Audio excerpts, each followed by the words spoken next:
అందరికీ నమస్తే. సో పొద్దున్న నుంచి తిరుపతి ప్రసాదం గురించి నేను మాట్లాడిన వీడియో, నేను మాట్లాడిన మాటలు చాలా మందికి తప్పుగా అనిపిస్తున్నాయి.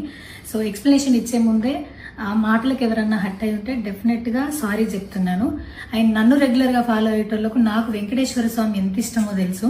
యూట్యూబ్ లో, ఇన్స్టాగ్రామ్ లో 3 నెలలు 4 నెలల సంధి శనివారాల వ్రతాల గురించి, వాటి డీటెయిల్స్ గురించి నేను చెప్తానే ఉన్నా. అవేవి దేని గురించి ఎవరు మాట్లాడుకోలేరు. అన్ఫార్చునేట్లీ దీని గురించి మాట్లాడినరు. ఏదైనా సరే తప్పు జరిగింది నా సైడ్ నుంచి. నా మాటలు తప్పుగా ఉన్నాయి తప్పితే నా ఇంటెన్షన్ అది కాదు. మేము రిచ్ అని అన్నది 10,000 L1 క్యూ లైన్ లో నిలబడ్డప్పుడు, పొద్దున ప్రసాదం తీసుకునేటప్పుడు కాస్ట్లీ లైన్ లో నిలబడ్డమని ఆ ఉద్దేశంతో అన్నాను.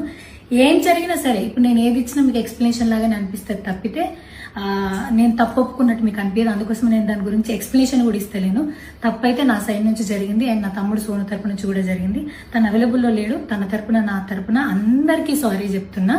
సో నా ఇంట్లో వెంకటేశ్వర స్వామి, నా చేతి మీద వెంకటేశ్వర స్వామి, అన్నిటికన్నా ముఖ్యంగా జీవితంలో నాకు అత్యంత విలువైంది నా బిడ్డ. నా బిడ్డను కూడా వెంకటేశ్వర స్వామి ఇచ్చిండు. నేను ఆయన గురించి తప్పుగా ఎట్లా మాట్లాడతా? అస్సలు ఆయన గురించి తప్పుగా మాట్లాడా. ఆయన గురించే కాదు, నన్ను రెగ్యులర్ గా ఫాలో అయ్యేటోళ్లకు నేను అన్ని మతాల దేవులను మొక్కుతా, అందరి దేవులను మొక్కుతా. అందులో వెంకటేశ్వర స్వామి నా జీవితాన్ని మార్చిండు. ఈ రోజు నేను అనుభవించే ఏది కూడా ఆయన దయలేకపోతే కాదు. అట్లాంటిది ఆయన గురించి నేను ఎందుకు మాట్లాడతా? అయినా సరే తెలుసో తెలకో పొరపాటు మాటలైతే నా నోట్ నుంచి, మా తమ్ముడు నోట్ నుంచి వచ్చినాయి. దానికి డెఫినెట్ గా సారీ అడుగుతున్నా. ఇదేదో యూట్యూబ్ ఛానల్ ఏమంటారు వీడియోస్ పెట్టి కేసులు పెడతా అన్నందుకు కాదు, నాకు కూడా అనిపించింది అయ్యో అట్లా మాట్లాడి ఉండకూడదని, అందుకోసం పెడుతున్నాను తప్పితే ఇంకొక ఉద్దేశం అయితే ఏమీ లేదు.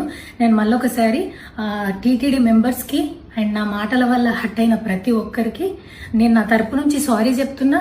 అండ్ ఇంకోసారి మళ్ళీ ఎప్పుడు రిపీట్ చేయను. సో నా సారీని యాక్సెప్ట్ చేయండి. నన్ను రెగ్యులర్ గా ఫాలో అయ్యేటోళ్లకు నాకు వెంకటేశ్వర స్వామి అంటే ఎంత ఇష్టమో తెలుసు కాబట్టి వాళ్ళందరూ నన్ను నమ్ముతున్నారని కోరుకుంటున్నా. మళ్ళొకసారి ఎక్స్ప్లెనేషన్ కాదు, సారీ చెప్పినంత మాత్రాన తప్పు ఒప్పైపోతుందని కూడా కాదు. బట్ నేను చేయగలిగింది ఇది ఒక్కటే కాబట్టి మళ్ళొకసారి అందరికీ సారీ. అండ్ డెఫినెట్ గా ఐ ప్రామిస్ ఇంకోసారి ఇది రిపీట్ అవ్వదు. Thank you.